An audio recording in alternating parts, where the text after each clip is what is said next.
Yeah, so this part has a little bit of everything. Like on the outside of the cage here, you had to worry about blending everything together. Now on the inside, you have to worry about getting through these windows here. And looking at the machining footage, I saw an awful lot of rotary movement there. Was that really necessary?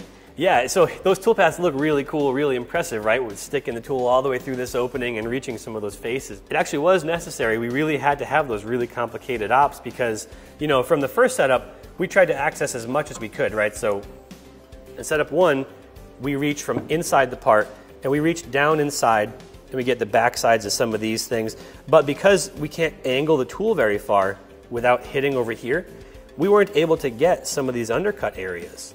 So when we flip the part upside down, we can come through one of these openings and reach these really hard to reach faces. But that is a really difficult looking piece of programming. Believe it or not, it was actually really easy. So in this operation, we're essentially finishing that whole face of that cheek area through one single opening. Now you can see this is a really tall toolpath. It gets that whole side done in one operation. If I run Analyze Toolpath here, you can kind of see what this toolpath looks like as we would flow through it. The tool is very stationary right where it needs to be, right? Like you can see all the motion at the tip of the tool, but as it passes through this opening, the tool is perfectly stationary. Can you guess what tool axis control I used there? I'm guessing that's probably a from point. And the other thing I'm looking at, it seems like the tool gets really, really close to the fixture. This fixture I actually designed maybe 4 months before creating this toolpath. So in this case, when I made this toolpath, you can see it is extremely close to this fixture as it starts to reach. I mean, it is extremely close. And this is where all the simulation software came in, right? So I was using everything I had access to, from Mastercam Verify, Machine Sim, Simco Verify, Vericut.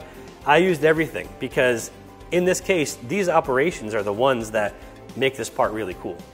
We got to get through this thing, we got to access the back of that cheek part, create a good surface finish, all while not crashing the machine. So it looks really cool, and like you said, with that from point tool axis control, essentially, these are the 2 points that I made just in 3D space, just kind of a rough point as close as I could get to create that tool motion.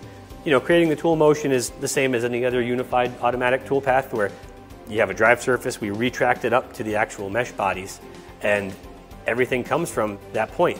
What's really cool about this is I could do this without any automatic tilting collision control. So all of the tilting is handled from the tool axis control, meaning this toolpath generates extremely quickly. Again, this is the power of the Mastercam Unified Toolpath. It actually was relatively easy to do those sorts of things. So I learned a lot.